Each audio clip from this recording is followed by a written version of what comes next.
Guten Abend und herzlich willkommen zum heutigen Panorama, moderiert aus Zollikofen. Heute haben wir folgende 2 Beiträge für euch in der Sendung. Der zweite Teil über die Munitionsbergung aus dem Thuner- und Brienzersee und der Welttag vor Dankbarkeit. Wie soll man Tonnen von Munition aus dem Thuner- und Brienzersee holen? Die Arma Suisse will die besten Ideen aus der Bevölkerung prämieren. Denise Schacko hat sich für die Plattform J in Thun umgelassen, ob vielleicht dort jemand die perfekte Idee für das Problem hat. Nein, ich glaube, das ist besser einfach sehen, wie es ist. Also, das finde ich jetzt grundsätzlich ein bisschen eigenartig, dass man da einen Wettbewerb macht, kann da jeder mitmachen. Okay, ja, das finde ich ziemlich eine eigenartige Idee. Also im Sinn von die Idee von einer Endlagerung, sieht man jetzt, das hätte auch mal eine Endlagerung sein von dieser Munition.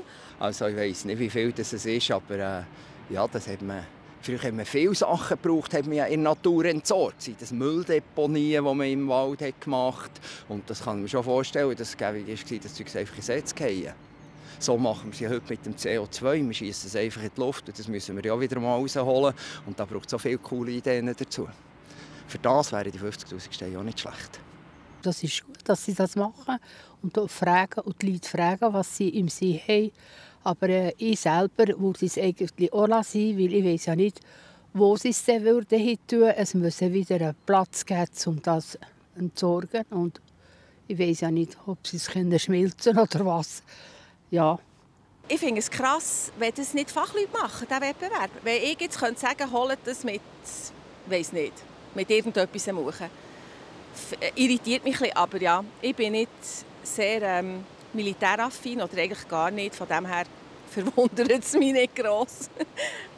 Nach so vielen Jahren und ich sage, das ist unter Schlamm und das so. Wenn sie würde das borgen, es könnte sein, dass das erodiert ist, die Metall oder was. Und das kann vielleicht noch Gift auslassen im See. Nein, ich bin der Meinung, dass das einfach ist, sehen. Dass wir das einfach nicht borgen. Es gäbe schon Ideen. Vielleicht kann man ja Bertrand Piquet fragen, der mit dem Solarflugzeug um die Erde gegangen ist. Sein Vater ist dann im Genfersee getaucht. Vielleicht haben sie das U-Boot noch. Es braucht andere Leute für das. Auf die 50'000 Franken verzichte ich gerne. Ja, sie mussten Bomben hin. Was ist? Der See, das ist das Beste. Es ist auch für andere Sachen, die sie ja sehen. Nicht nur Munition, was sie alles rausfischen, wo die Leute eben die nicht sollten. Ja. Es ist traurig, aber man kann es nicht ändern. Vielleicht können wir die Jungen fragen. Es gibt viele ganz gute Ideen. Zum Tauchen ist vielleicht ein bisschen tief. Aufpassen, dass die Munition, ich weiss nicht. Solange die nicht denkmalgeschützt ist, der Thuner auf dem Thunersee. Und dass sie natürlich nicht in den See hineingeht. Vielleicht ist sie schon so weit in Schlag oder in Sand drin, dass das als Endlager schon fast gilt. Oder? Für was seid ihr dankbar? Die Plattform J hat sich anlässlich vom Weltdankbarkeitstag, der am morgigen Samstag stattfindet, auf der Straße von Bern herumgelassen und Passanten gefragt, wofür sie dankbar sind. Für wen oder was auf dieser Welt seid ihr dankbar? Ich bin jeden Tag dankbar, und zwar dankbar, dass ich für mich selber gesund bin, dass meine Familie gesund ist. Und dankbar, dass ich in dieser schönen Schweiz, in der westlichen Welt leben darf. Das ist etwas, was ich nicht selbstverständlich finde. Und ich erhoffe mir, dass viele andere Menschen auch viel mehr Dankbarkeit zeigen oder sagen.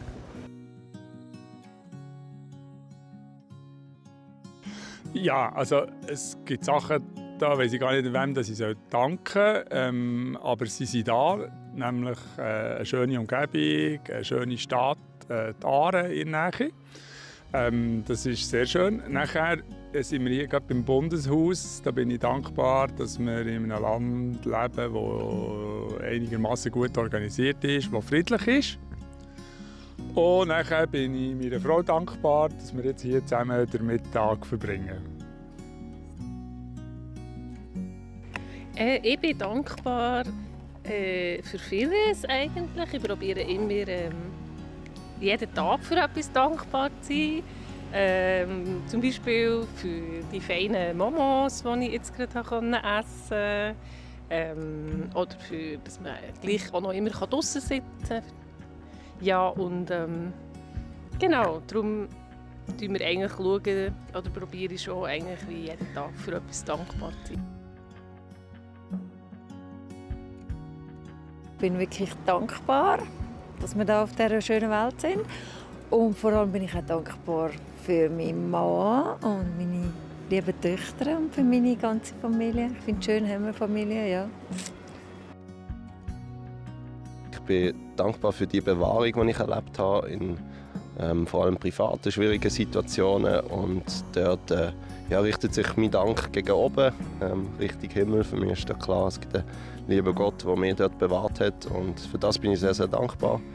Und in dem Ganzen hat aber auch eben meine Familie hat mich dort sehr stark unterstützt. Und einfach auch meine Frau. Und ihnen bin ich sehr, sehr dankbar für das Tragen durch die herausfordernden Zeiten, die ich musste oder dürfen erleben. Und jetzt bin ich einfach dankbar, wie der Stand jetzt ist und freue mich auf das, was kommt.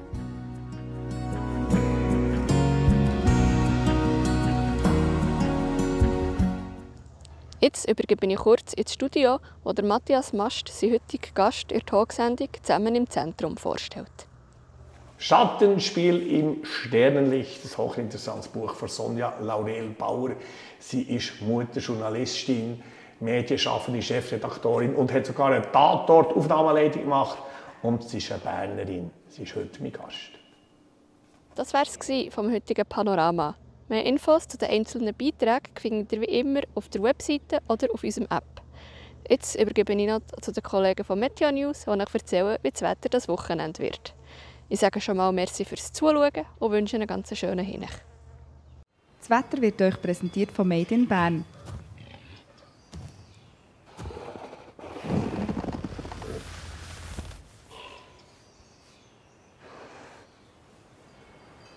Bärenstarke Ferien. Made in Bern. Ich begrüße Sie ganz herzlich zu Ihrem Plattform J-Wetter für den Kanton Bern. Schön sind Sie wieder mit dabei. An der Freitag hat es zuerst noch mit Wolkenfeldern gestartet. Gebietsweise sind auch Nebel- oder Hochnebelfelder mit dabei gewesen. Im Verlauf des Vormittags hat dann die Sonne aber viel Platz bekommen, bevor sich am Nachmittag über den Bergen wieder vermehrt Quellwolken gebildet haben. Morgen am Samstag befindet sich vor der Westküste von Frankreich ein Höhentief. Wir liegen auf der Vorderseite davon in einer west- bis südwestlichen Höhenströmung. Am Sonntag erreicht uns auf diesem Weg immer feuchtere Luft. Am Anfang der nächsten Woche bringt das Tief unbeständiges und nasses Wetter mit sich. Morgen starten wir im Flachland zum Teil mit Nebelfeldern ins Wochenende. Die Obergrenze liegt bei rund 700 Meter. Sonst ist es meistens sonnig. Am Morgen ist es wieder recht frisch. Die Temperaturen liegen da bei 8 bis 10 Grad. Und die Nebelfelder lösen sich dann aber bis zum Nachmittag auf, sodass wir alle zu viel Sonnenschein kommen. Es ziehen zum Teil lediglich ein paar dekorative Schleierwolken über den Himmel. Über den Bergen bilden sich zwar vermehrt Quellwolken, die sind aber in den meisten Fällen harmlos. Die Temperaturen erreichen 21 bis 22 Grad. Im Flachland haben wir am Nachmittag eine Beisentendenz. Auf den Bergen bläst schwacher Wind aus südlichen Richtungen.